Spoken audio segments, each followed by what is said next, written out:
gera. Ano yung takbo ng mundo ngayon? Sino natin mabuti? So ngayon po umaga ay para bang sino dito nakakaranas ng salitang worry? Ha? Sino nakakaranas dito sa salitang worry? Hello? Wala? Wala nakakaranas ng salitang worry? Yung nag-aalala. Sino po dito nag-aalala? O ngayon, pangalawa, yung pagkabalisa, iba kasi yung worry sa anxiety.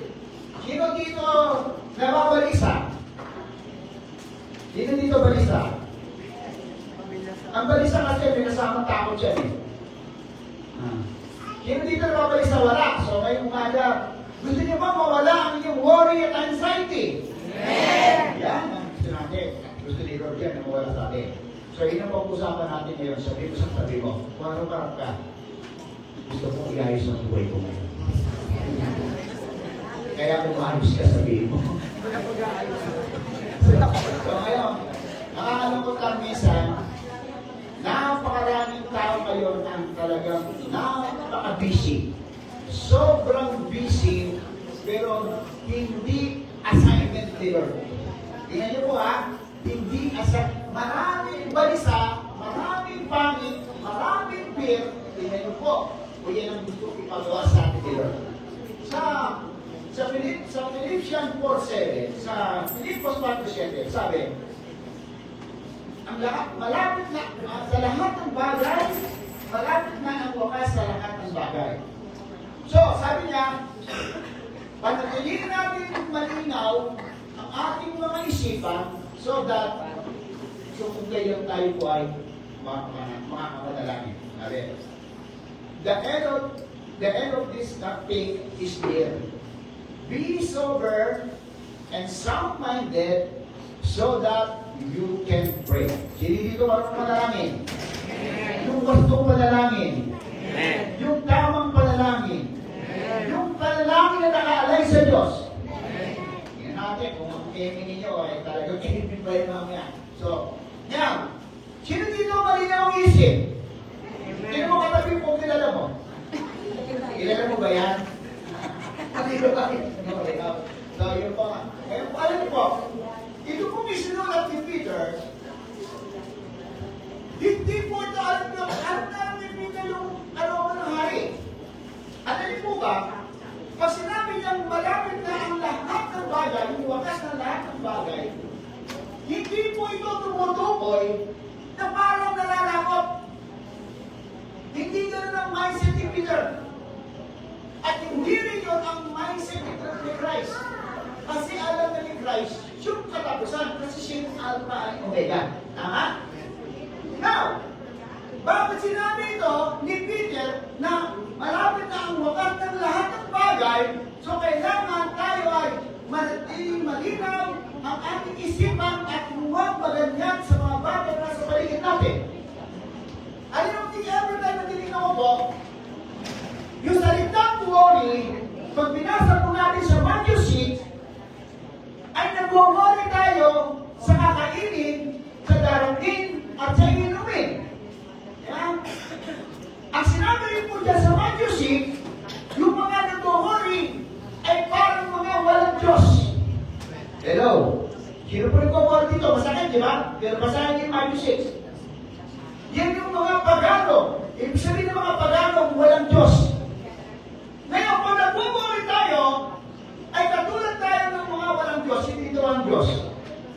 So, dapat hindi kayo nag-worry. Tama? Hindi tayo masabi yan ng Bible. So, kung nag-worry tayo, ito ang sinabi ni Lord. Matthew 6:33. Tinapit ka sa uli. Para mawala kayo ng worry, unahin nyo ang Diyos kasi yung kay Diyos, hindi nag-worry. And all these things shall be added unto you. Tama? Now, what is anxiety? Ang anxiety, yung may Diyos, pero hindi niya kaya ang sobrang bigat ng pagkabalisa. Problema. Kaya nahahaluan ito ng takot. Yung worry, wala kang hanap buhay, wala kang kakainin, napakasimple. Yan yung mga worry na walang Diyos. Pero itong pagkabalisa ay iba sa worry. Kaya pala maraming nakakaroon 14, don't be anxious. Huwag kayong mabalisa sa lahat ng bagay, kundi sa lahat ng bagay ay manalangin kayong mayroong pagpapasalamat at sa 7, at ang di malirit na kaunawaan ng Diyos ang siyang mag-iingat sa inyong puso at isipan. Ay, Philippians 6:7. Ang malirit na kaunawaan ng Diyos ang mag-iingat sa inyong puso at isipan. Kaya sabi, huwag kayong mabalisa sa lahat ng bagay. Ano ang kinakabalisa natin? Yung nasabi ko kanina, yung worry ay para sa mga taong walang Diyos. Doon pa lang, baksak na tayo minsan. Kasi baka yung bubukat, ay, hindi ako atin ng Sunday. Kasi wala kang pagkain sa tanghali. Di ba? Hindi ako atin ng Sunday. Kasi ang dami ko labay. Labahin lang, babalisa ka lang. Di ba? Makakain ka lang isang beses, babalisa ka lang. Eh, paano lumalik ako sa salitang anxiety? Di ba? Yung mabigat na dalahin mo, na meron ka lang pagkatakot, pero wala lang. Parang wala lang. May balisa ka lang, may panik ka lang. Saan nangyayari? Ito po ang gusto kong mawala sa atin. Hindi po sinabi ng Bible niya na kasi talungan natin ng tao, lahat may worry, lahat may anxiety. Pero malinaw po ang salita ng Lord, dapat wala tayo nun. Kasi kung meron kang Diyos, wala kang worry, kaya sinabi ng Matthew 23, at kung ikaw naman ay may balisa, sabi, dalhin mo yung balisa mo sa panalangin. Ang sabi, panalangin may pasasalamat.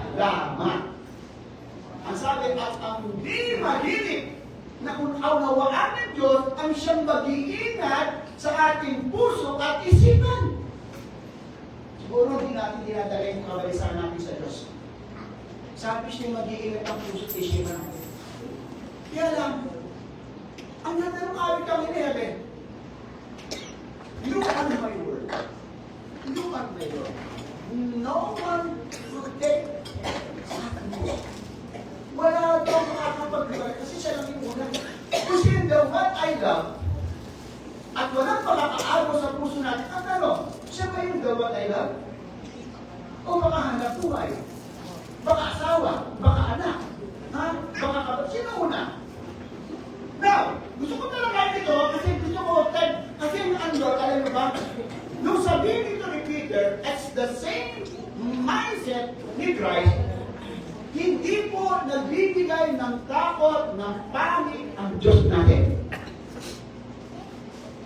Mula't simula pa, ang target ng Diyos, kaya sinabi, the end is near of all things, the end of all things, hindi para tayo takutin. Kundi ang gusto ng Lord, mapulpil yung kanyang gusto sa tao. Kaya pag sinabi natin the end, in Greek word is telos, nang ibig sabihin, completion, purpose, fulfillment.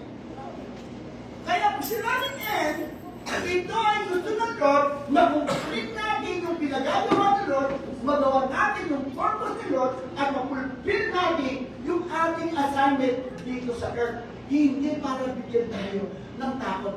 Walang kwenta ang rapture, walang kwenta siya na last, walang kwenta ang kera sa Middle East, walang kwenta ang lahat ng bagay kung ang Diyos nag-ahari sa buhay mo. Amen!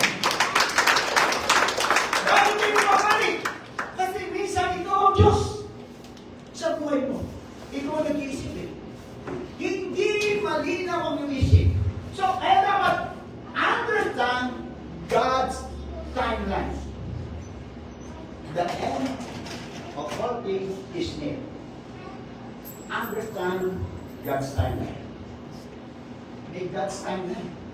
Ibig sabihin, kapag sinabing the end, ibig sabihin, may simula. Tama? At ano simula ng Lord?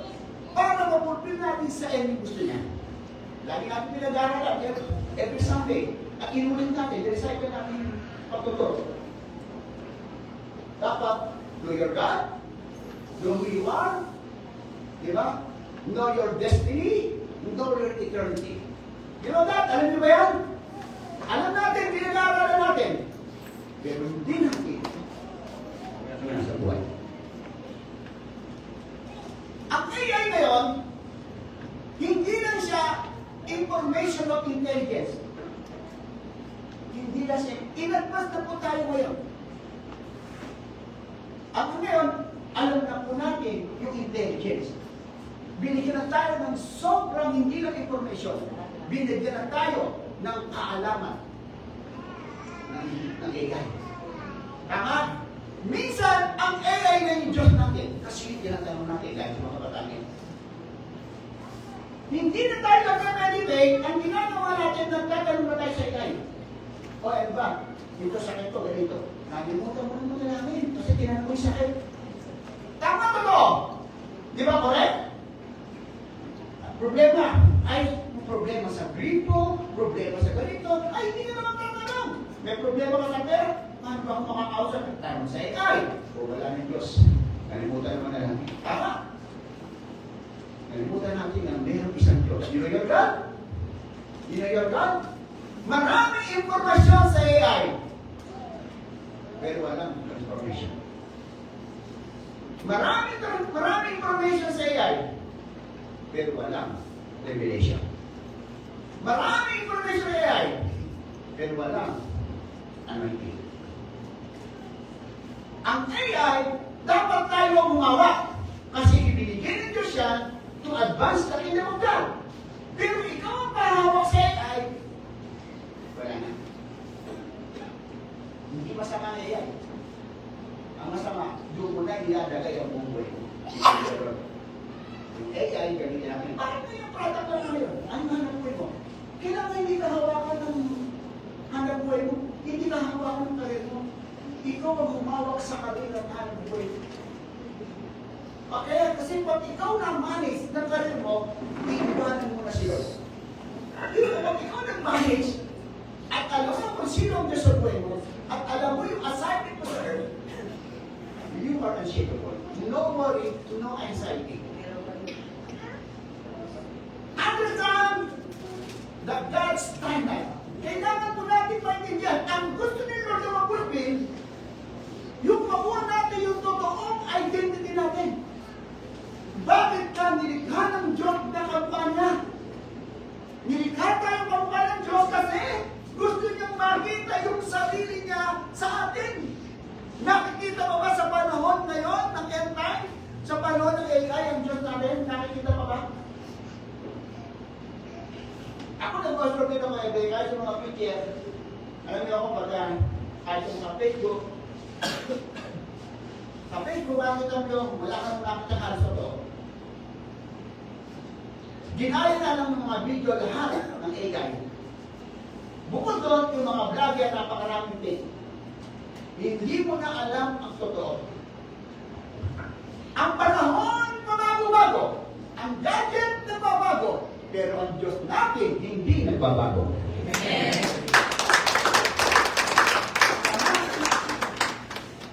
Tatanda tayo. Lilipas tayo. Mananatili ang Diyos natin. Hindi pa rin. Ngayon kung hindi mabago-bago ang Diyos, at ang namang gadget na babago, saan ka pupunta? Na alam mo naman ang Diyos natin, siya yung pasimulan, siya yung wakas, siya yung Alpha and Omega, the beginning and the end. Diba? Pag sinabi natin that sometimes, dapat alam yung tinatawag call of awareness. Pero dito aware sa nangyayari sa mundo natin. Aware ka, hindi sa nangyayari sa mundo natin. Dapat aware ka sa gusto ni Lord na ipagawa sa iyo. Aware ka, i-advance ang kaya na ito. Kaya ako, kita nyo, hindi ako nagtuturo na entrance, pero alam ko ituro. Ang itinuturo ko palagi mula sa pool, yung maging magandang ugali natin at maging mahusay ang pamamahala natin. Kasi pag meron ka niyang walang kwenta ng iba, alam mo, ay siya sa nas, hindi ka kayang galawin. Hindi ka kayang galawin ng wala kang pagkain. Kasi alam mo, kanina kita niyo sa Elijah, kung paano sinupplaya ni Lord, babaeng balong ginamit, walang yaman, pero pinakain. Kailan niyo ba ang Lord talaga natin? Okay, nagpapanik. This time, marami nagpapanik. Di ba? Nasubukan na natin si Lord natin yung panahon ng COVID. Nasubukan na natin yung Lord natin. At nasubukan natin araw-araw sa Diyos natin. Pero ang tanong, nasubukan pa ba? Kung ang Diyos ang sabi, kung siyang Diyos ang sabi, siya yung mundo natin. Ang Diyos ko talaga yung mundo natin. Alam niyo ba ang Diyos natin? Yung umiikot na sa atin. Hindi siya umiikot sa paligid. Umiikot siya yung kanyang buong pagkatao. Umiikot siya doon sa kapamilya. Hindi siya umiikot sa paligid. Walang kwenta sa kanya yung mga nasa paligid. Hindi siya naapektuhan ng distraction ng mundo. Kung sinabi lang natin ating aware, nananawagan din na mag-aware tayo doon sa gustong gawin ni Lord, hindi sa gustong mangyari ng mundo at isa kalas. Iyan ay deceiving. Ginadaya po tayo every day. May gera, ganito. Pandaraya yung nakaaway para tayo maligaw kasi gusto ni Satanas na nakasama ka dito sa kanya. Asla. Yung sumawis trans. Sige, mapaligaw kayo. Diba? Mapaligaw kayo. Ang distraction natin, meron tayong tinatawag na world desire. Yan. Meron tinatawag na temporary success. Yan ang mga ano ngayon. At, simple-simple. Maghanap mo tayo, yes, para sa pamilya, maganda.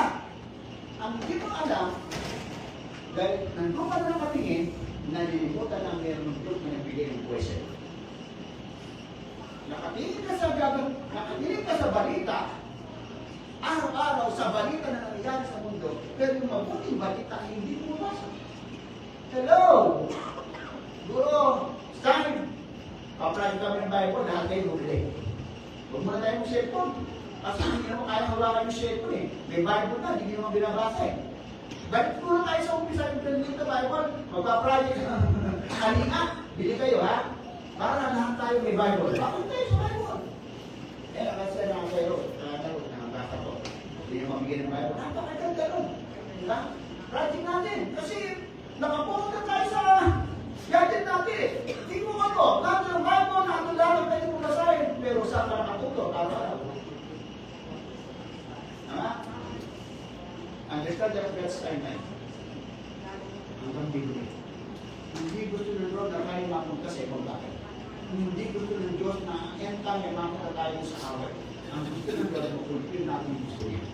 Ang gusto ng Lord na makabayo tayo sa pagiging Amen. Goal of awareness. Goal of purpose living. Napatawa natin yan. Ano yung purpose ng bakit ka nabubuhay? Nabubuhay ka ba dahil sa anak mo, sa pamilya mo? No. Secondary lang eh. Third lang eh. Ang pwede kaya ka din Lord para gawin mo yung pinagagawa sa iyo. I-present mo ang Diyos dito. Kaya nagbubuhay. Alam mo bakit? Kasi ang purpose mo ay yung sa pansarili mong buhay. Wala ka na buhay, wala ka na. Hindi yung purpose mo, kaya ka laging may worry. Kaya kasabi siya ng worry, sinabi ng Bible, ang worry ay din yung mga walang taong walang Diyos. Masakit po yan. Pero gusto kong kunin ito. Ang nag-aalala ay mga taong walang Diyos. Hello? Sino makakasagot? Mahirap, di ba? Mahirap. Eh, kung makakibiyang anxiety, may Diyos. Pero yung kamalisan, dala-dala pa rin niya. Ang sabi ni Bible, dali natin kayo, hindi siya natin ng Ephesians 4:6. May panalangin na kaya. So now, pangalawa, ang tinatawag natin, develop kingdom mindset. Be alert and sober-minded. Ano po? Ang kailangan dito ay meron tayong intentional alertness. Pag sinabing kingdom at develop kingdom mindset, kailangan meron tayong intentional alertness. Yun ay ang ibig sabihin ng stelos in a Greek word, expression. Ang ibig sabihin naman ng salitang alert ay sopreneo in Greek word na ibig sabihin magkaroon tayo ng clear magkaroon tayong tinatawag na discipline judgment. At magkaroon tayo ng sound mind. That is a lot. Pag sinabi ng discipline natin, huwag natin mag-judge. Mag-isip pa muna bago ka magsalita. Kung ayaw mong pumangit ang iyong buhay, isipin mo muna si Lord. Hello? Tama ba? Pag hindi ka nag-isip at pag-lang sila ang salita, iniisip mo, wow! Dapat niya ang mundo. Para sabihin, wow, ang sarap. Kasi malapit na dumating si Lord. Tama ba? Mag-isip-isip tayo. Meron tayong Diyos na buhay na kailanman ang gusto niya hindi pabayaan yung kanyang anak. Ang gusto niya, i-fulfill natin yung kanyang purpose. So, kailangan natin magkaroon tayo ng intentional alert. Pangalawa, magkaroon tayo ng mind of Christ. Pag sinabi natin sober, nepo in Greek word, na ang ibig sabihin po niya ay yung mag-be watchful and not distract of this world. Sino na-distract ng mundo ito? Diba? Ang dami? Dami. Simple lang. Busy tayo sa hanap buhay. Hindi pa lang natin magbigyan ng konting panahon si Lord na nagbigay sa iyo ng buhay.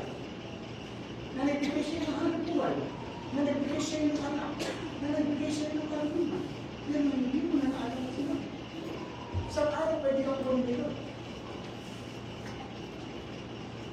So, kailangan natin magkaroon ng tinatawag, have the mind of Christ. Kaya na sinabi sa Colossians 3:1-3, na ang sabi, think the things above, and not the things below. Sapagkat ang buhay natin na nakiisa kay Kristo, ang inawalang iniisip niya, kundi yung mga bagay na nasa langit, hindi mga bagay na sa lupa. Ang tanong, sino dito sa 10%, sino dito ang merong 6% na yung langit, yung ginagawa sa langit ang iniisip? Di ba mahirap sa buhay? Mas lamang ang pag-isip natin kayo sa mundo. Kung sa 10, murado mamain. Pag 5, sa ICU, 50-50 yun. Diba? ICU yun. Kaya pag ikaw nag-isip ng 5, nasa ICU ka. Nasa ICU ka ng pagkakaisa, na-pwede either bumaksa, either pwede bumas. Welcome yun. Dapat wala tayo sa ICU. Kasi dapat nasa healing process tayo. So now, be alert and be sober-minded. So, praneo at nepo, in a Greek word, nang ibig sabihin, huwag tayong maging malinaw ang isip natin, huwag tayong mag-distract ng mga bagay na nasa paligid natin. Amen! Huwag tinggalin nga lang eh. Wala ka nang kakainin, nag-isip ka eh. Ha? Hindi yung sabi ni Peter eh. Ang gusto ni Peter, huwag kayong mawali sa panatiliin mong malinaw. Ibig sabihin, manatiliin mong malinaw ang isip mo kay Lord. Magkaroon ka ng have the mind of Christ. Tingnan mo na, ano ba yung mind of Christ? Di ba ito kahit sinasabi? Kahit nasa cross? Di ba? Wala. Ang nasa isip niya, Lord, your will be done. Tingnan niyo po, araw-araw. O sino ang kagawa na nasusunod? Grabe na! Siyang, meron po tayong body, soul, and spirit. Tama? Again, sinabi sa 1 Thessalonians 5:23 something. Nang sabi, meron tayong body, soul, and spirit. Sino tayo doon? Sino kayo doon? Tayo yung soul. Sinabi niya Genesis 7, that God created the man, sabi, bumuwas na ng kalabok. Di ba? At pinoptahin niyang tao. No life, walang buhay, walang soul. Pero yung soul, nandiyan. Di ba? Walang soul. And then God, He breathed. and become a living soul. Ayan. Ang soul, merong mind, will, and emotion. Tama. May mind, yung katawan natin lupa, babalik sa kanyang lupa. Ecclesiastes 12:7. Yung katawan natin lupa, pag namatay, mapupulok, babalik sa lupa. Yung ating spirit, yung soul natin, dalawa papipilian. Either sa away, either sa Diyos. Pero yung spirit na itinigay sa ating Lord, babalik sa may-ari nito. Kilo-kilo. Amen? Hindi pwede ma-apekto yung spirit na itinigay sa ating Lord. Sa amin, pero yung soul natin, yan ang magpapasya. Kaya meron tayong pag-iisip. Ang pag-iisip natin ang nagbibigay ng kaalaman. Nagkakalat ng araw-araw na balita. Ng araw-araw na kwento. Ano kaya ang tumatatak sa isip mo? Ano kaya ang nagpupuno sa isip mo? Ano kaya ang palaging laman ng isip mo? So, baka wala kayo isip. Joke lang. Ano palagi nasa isip niyo? Kung nasa isip nyo palagi ang salita ng Lord, yung gusto ni Lord, yung purpose ni Lord, iwakan siya ito. Amen. Why? Pag meron kang pag-iisip ni Lord, let the mind of Christ, meron ang will mo ang magdidesisyon kung ano ang dapat gawin. At kung pinagagawa ng isip mo, nagkahanin kay Lord, yun ang gagawin mo. Kasi will mo ang makapasya. Kaya may ang solitary mind, will and emotion. Yan kung iisip mo pala yung problema, ay talaga, bukang bibig mo ang problema. Hindi lang yan, maladagdagan. Mabubusin ka na sa anak mo. Hindi lang yan, mapapabura ka pa. Diba? At naiinis ka pa sa kapitay. Kasi, alam na yan, mabubusin ka na ang araw na yun.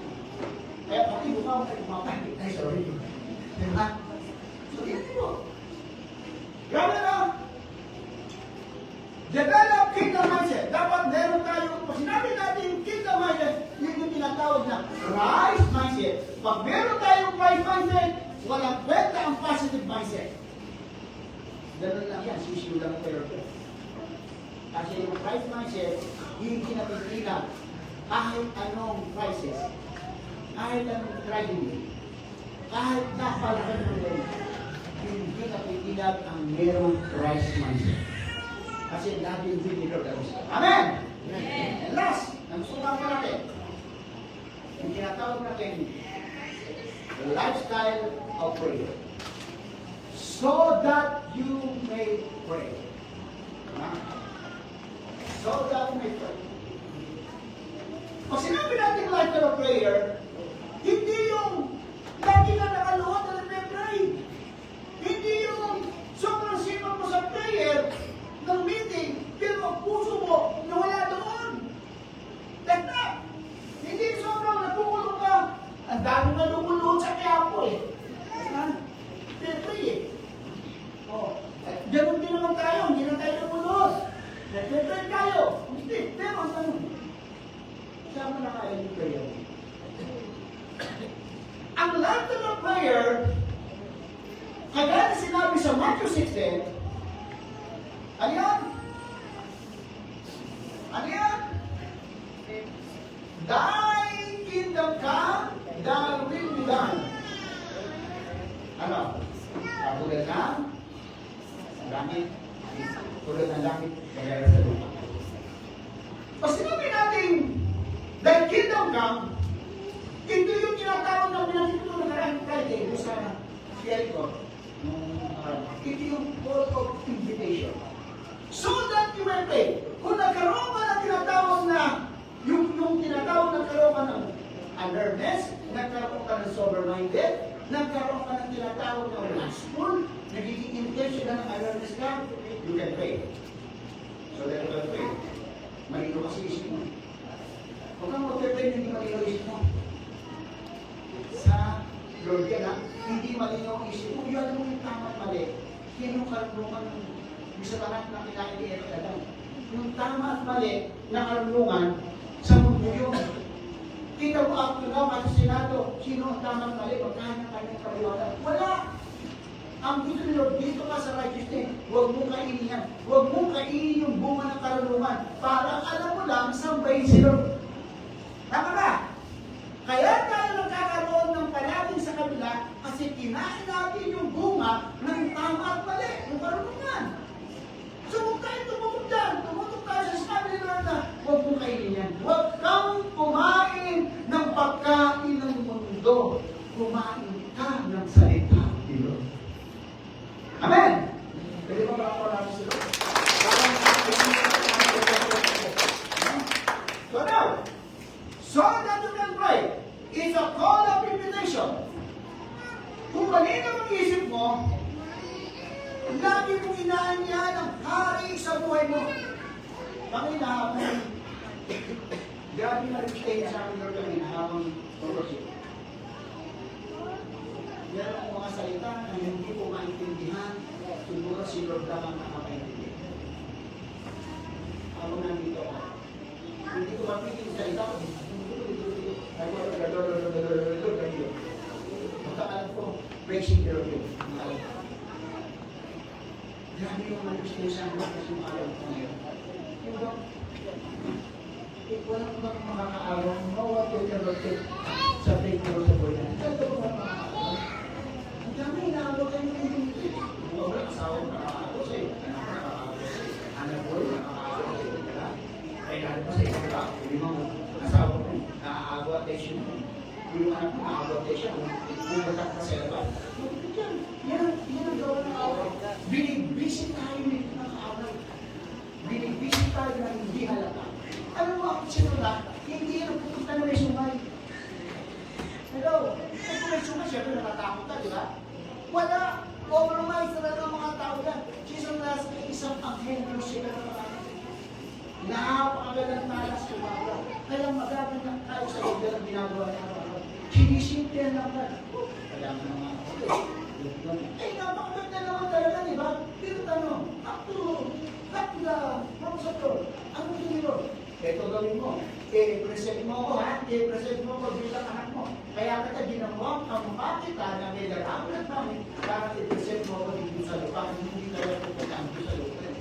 Hindi siya mag-present sa lupa. I-present natin. O tapos ano assignment mo? Balance, ipakita mo ka. Ipakita mo. Sa larawan at makita Diyos, ang mensahe o kaya ng Diyos. Bagdad yan. Ano naman ganyan?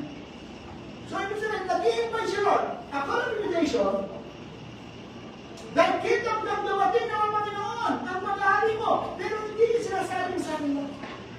Dumating na ang pag-ahari ng Diyos sa lahat ng tao. Kasi gusto ng Lord, kaya sa akin. Kaya maraming bansa ang nagkikira ngayon ang magkaiba ng Diyos. Sa gitna ng Middle East, magkaiba ng Diyos. It's the same. Nasa Garden of Eden is the same. Magkaiba din ang Diyos. Doon, dalawang Diyos ang nanulukso. May isang nanulukso doon sa Garden of Eden. Dalawang gobyerno din ang laman. Diba? Isang gobyerno na kailangan, isang gobyerno na kadiliman. It's the same as sa Middle East. Mayroong dalawang Diyos. Kasi kung isa lang Diyos, hindi mag-away yan. Yan, dito sa church natin. Tayo ba yun? Pag may isang Diyos lang tayo, walang mag-away dito.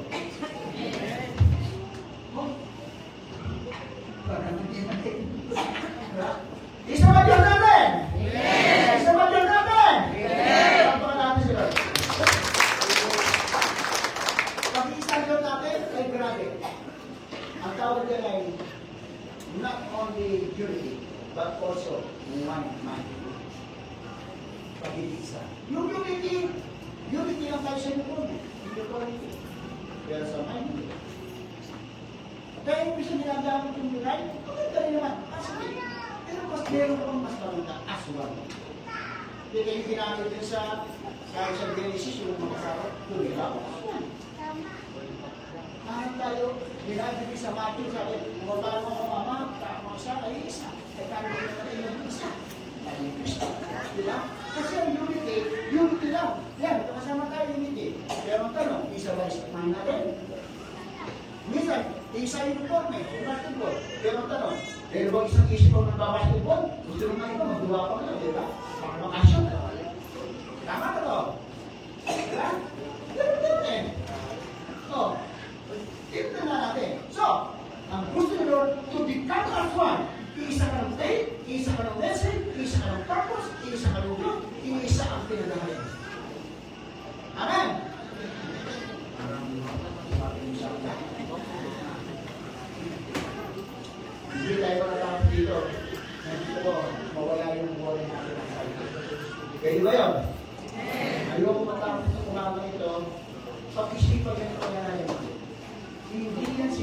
Lord na parang wala na.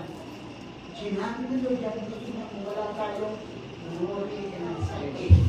Yan talaga yung the end of sleep. Hindi niya iniintindi yung salitang worry and anxiety. Ang iniintindi ng the end of sleep, yung gusto ng Lord magawa ng inyong gusto niya. Kaya magpatuloy tayo sa ginagawa ng Lord. Huwag natin hindi kumedera, huwag natin hindi. Bahala sa Lord yan. Wala mo tayong magagawa din eh. Kung magpanik ka, ano magagawa? Kung nagpanik ka, bili ka na, ano magagawa mo? Pagbukas, ubutin yung bili mo. Eh, pwede ka naman hindi kumain. Gusto ko din dito. Pagka hindi ka makilain. Diba? Pwede ka kumain. Hindi ka bumibili ng pakay, pero hindi ka nabubulo. I'm going to learn today. I'm going to learn. Pag hindi, I'm going to learn. Kaya hindi mo malaman ng tubig, kahit ba hindi. Di ba kaya? Pero ano nakakawari? Tumingin si Pedro sa Boston Street. So, ang nakatamamin. Pero kung ka Pedro, hindi ka lang. Buti ba ito mo? Kung hindi na isa Boston Street, yung malaking pundo, malaking problema sa buhay. Amen? Kaya ang tanong dyan, ayos kayo. Di ba? Umalis kayo. Kasi hindi tayo nakalat. So, a call of manifestation so that you can pray. Pangalawa, yung sinasabing a call of alignment. Nakalain mo na yung natin ni Lord? Nakalain mo tayo kay Lord? Pag nakalain lahat na lang ginagawa ng Lord, sasabihin mo, my will to your will. Kung kalooban ko, pinagawin ko yung kalooban. Submit to God and resist the devil. Submit your will to God. Ang pagkakasalan ng tao, ay diba, ang bahagi ng tao na pag sa prayer ito, ang isang bahagi ng tao ang nakasala, yung will. Hindi niya kasi sila bumit kay Lord will. Ang will na ang nasunod. Diba? Sabi ni Lord huwag mo kakainin eh. Sabi ni Satanas ito, si Satanas, yung dadaya lang eh. Pero, si Eva Adam pa rin ang magdedesisyon. Diba? Kaya pag ikaw nagkamali, huwag mong sisigi na ibang tao, ikaw pa rin ang magdesisyon. Amen? Ikaw pa rin. Pinapili niya lang eh. O, pag nag-isip ka, pag ikaw nag-isip, it's your choice. Kaya pag nagkamali ka, it's your choice. Amen? Ano pipili mo? Mali ang tama. Pili mo ang Diyos. Kasi maraming mali ang tama eh. Diba? Kaya lahat tayo na tama eh. Hindi tama ka Lord. Huwag na ang tama ng mali. Diba? So now, so that you can pray. Your will to will. To His will. Diba? So yun po kailangan natin. And lastly, yung ginagawa natin, call of manifestation. Kailangan para matalo mo kaaway, i-demonstrate mo yung paghahari ng Diyos sa buhay mo. You are unshakable, kapag kita sila, ay, wala na akong magagawa sa anak ko ito. Alaya, may home. Wala pa na akong magagawa. Kasi, napakalakas. Hindi ka kakayang talunin ng kaaway kapag ang Diyos ng paghahari ng Diyos ay nilagyan mo araw-araw. Alam mo, ang isa nakaka-lupot. Maraming attender at church. Attender lang sila. Maganda nga na yun kasi hindi mo-attend. Pero yung isa buhay mo, yan ang problema. Pagdating mo sa house, yan na makakalaman kung sino ka. At pagdating kung sino kang kapitbahay. At pagdating kung sino kang katrabaho sa opisina sa kapitbahay. At kung sino yung kausap mo. Yan makakalaman kung yun. Represent ba ang Diyos? O represent mo sa sarili mo? O represent mo pamilya mo? O represent mo ang Diyos? Hindi. Ay, represent natin ang Diyos. Ang mag-stay ng Diyos. So, ang kwento ito, kailangan manatili tayo. Huwag natin intindihin kung ano yung nangyayari sa mundo ngayon. Ang intindihin natin yung pinagagawa nila. Tama din naman na may aware tayo sa nangyayari. Pero dapat mas aware tayo sa gusto nila. Tama? Hindi naman sinasabi kung makatama tayo sa mga nangyayari. Hindi naman ganun. Ang gusto lang nila, i-priority siya sa mga nangyayari. Kasi, pagkasi priority siya, hindi ka ma-apektuhan ng mga nangyayari sa ating kapaligiran. Kita nyo, apektado tayo lahat, araw-araw. Siyempre nyo, araw-araw, apektado tayo sa nangyayari. Pero alam mo, pag hindi ka na-apektuhan, ay, anong pagod ko? Kasi, ang desire mo ay si Lord, ay grabe. Kahit kapag ka gusto mo pumunta, ako nga lagi excited dito eh. Ako totoo lang, hindi ko mata makinig sa bawat. Hindi ko lang okay. Ganon ka excited. Gusto ko nakakabas eh, baka, di ba? Kaya lang hindi kayang oras. Pag-prayer meeting lang, inasabi, so that you can pray. Tignan nyo, pupunta na tayong bigay ni Lord, nagnamasa tayo sa prayer meeting. Ilan natin. Yan ang break natin. Mag-break tayo ng malalangin, Lord, pero ano nangyayari? Pwede naman manalangin sa Lord. Yes, pwede.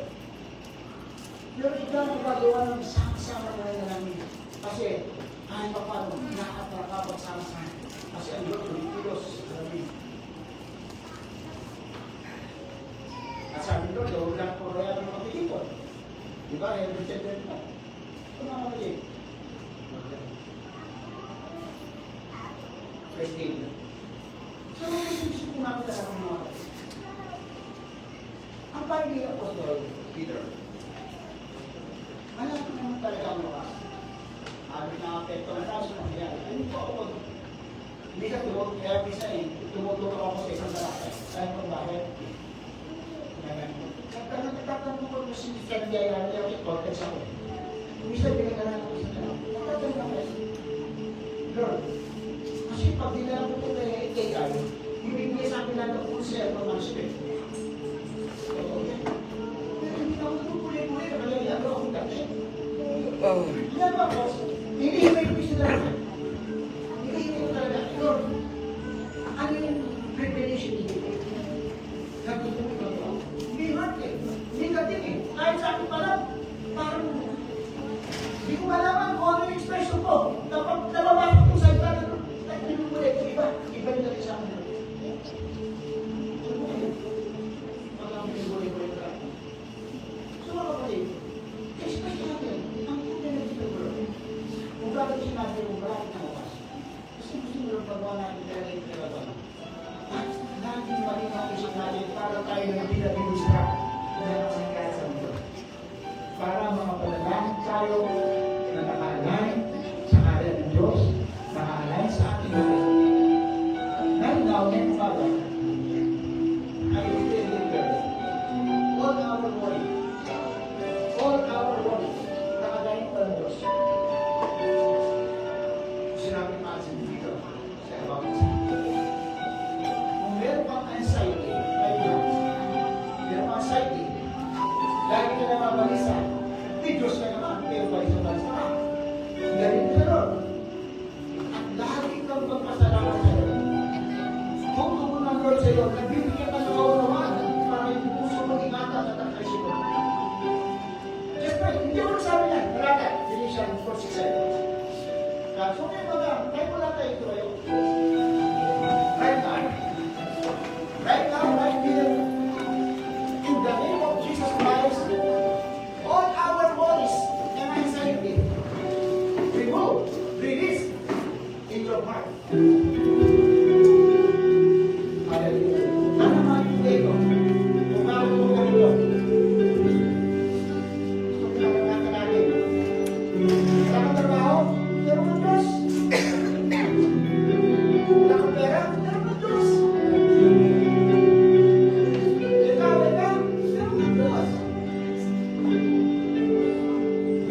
Hindi natin masusubukan sa Diyos natin. Hindi natin masusubukan sa Diyos. Naiyak ako kasi ang ito namin. Sobrang ginagawa natin. Parang kailangan sa Diyos. Hindi magawa sa akin ito sila.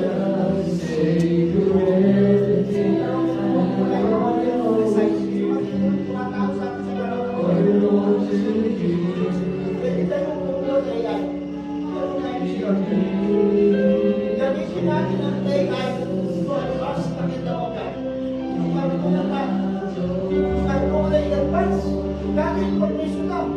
Pero ngayon, hindi na siya information. Nasa atin naman yun. Pero ang natin, nasa iba ang intelligence sa wisdom. Ang wisdom ng meron Diyos. Kaya intelligence, nakakaya ng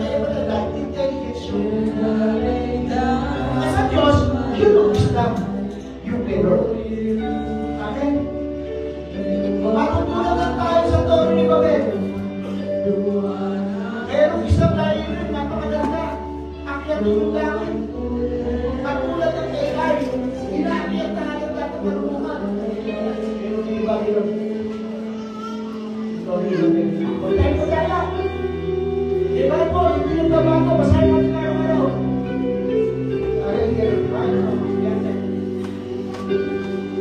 Ako ginagawa ko lang ito. Ako ginagawa ko lang ito.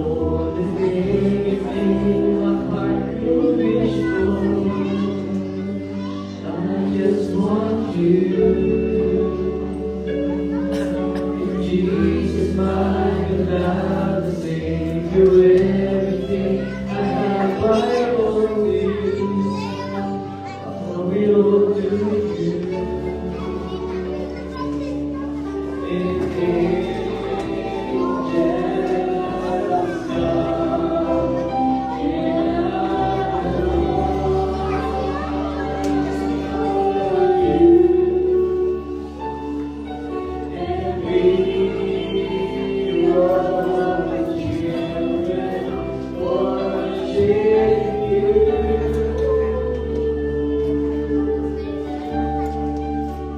You are my word, you are my God, and I lay down my life for you.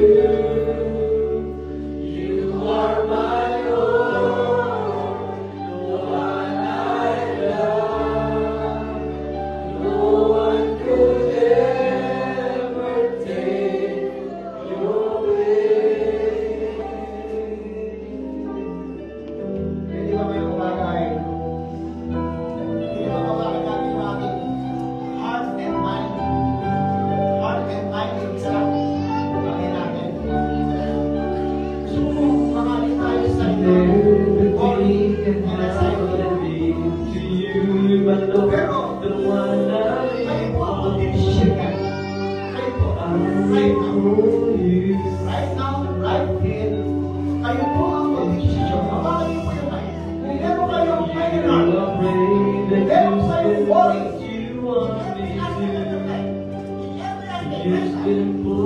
The Lord is continuous spirit. Right now, in the God, the Lord's spirit is around us.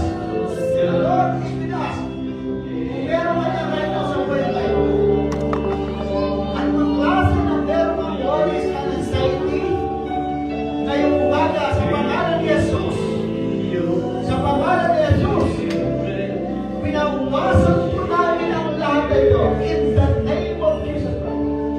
All worries and anxiety, sa pangalan ni Jesus, ay pinirip po namin sa lahat ng mga anak ko. At dinisay mo ako na ikaw ay sambahin, ikaw ay pamalihan, ikaw ang maghari sa buhay. Right now, lahat ng worries na sa paligid namin, ay pinasok mo po ang ating Panginoon sa mundo nung siya'y nasa krus ng Kalbaryo.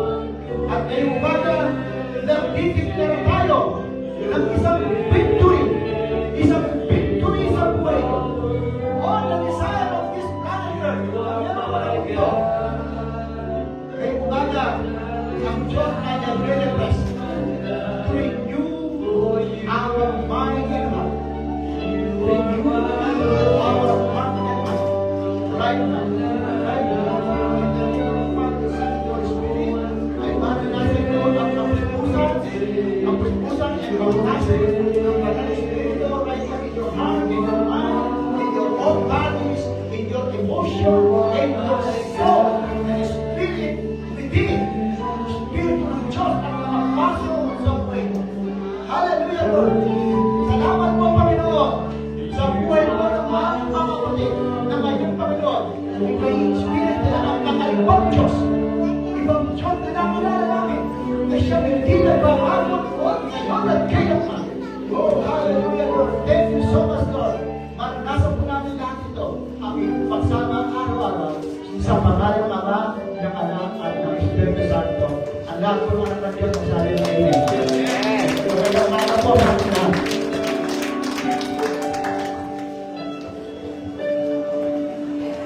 Maraming salamat po sa mabiyaya at pagpapalamig sa atin na ating napakinggan at natanggapin.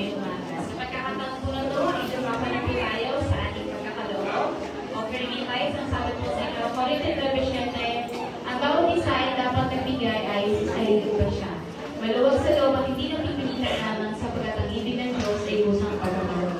Nasabi din po sa Malakias 3:10, dalhin ninyo at buong po ang inyong mga isang bahagi sa tahanan ng Diyos upang matagalan ng pangailangan sa aking tahanan. Subukin niyo sa bagay na ito, kundi lubusan ang bintana ng langit at gusin niyo masagalang pagpapala.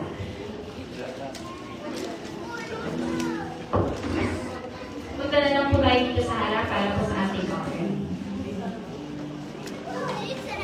Ayun po.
Sige po, paano po pangunahan tayo sa panalangin para sa ating mga pinintay? Sinatawagan po po ang ating pastor, Pastor Randy.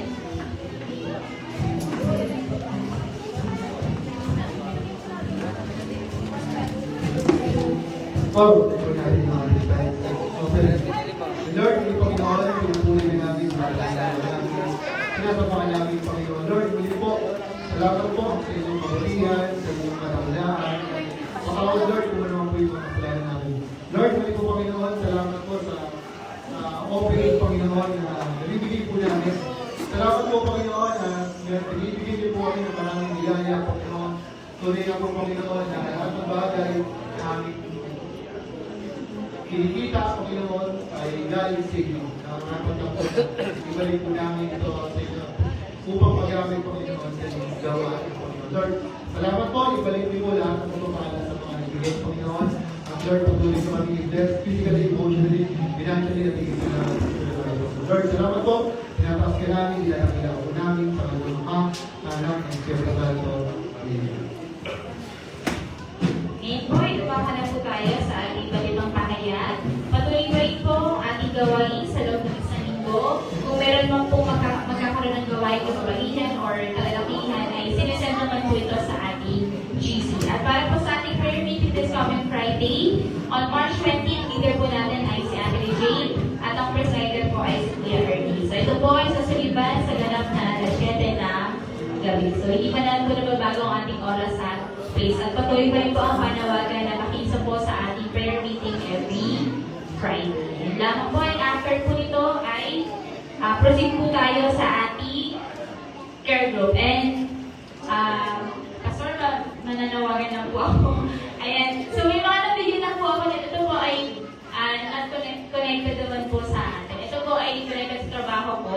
Kung sino po yung mga interested na magkaroon ng bahay, ayan, kung kayo po ay nangungupahan, ayan, meron pong housing fair ang Pag-ibig on March 18 and 19. So 2 days po yun, pwede kayong mamili kung anong din yung gusto nyo. So nandito po yung mga developer agent na pwede mag-assist sa inyo kung sakali gusto po ninyo na magkaroon ng bahay, pwede po nila kayo ma-assist. So ito po ay sa San Fernando, Pampanga, pero don't worry, ang sasakyan po ay sa nila papunta ang pati po ang pagkain.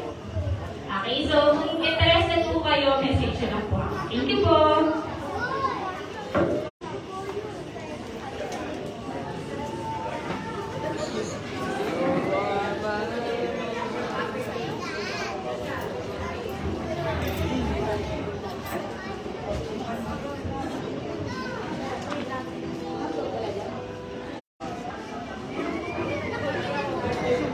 And so, bibigyan po ulit natin yung ating mga March celebrants dahil po this week ay mga magkakapagdiriwang ng kanilang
about your name. Here goes dancing, fade away. Now your glory still found. For you are holy. For you are holy. For you are holy, Lord. Ever for my heart, my heart will sing.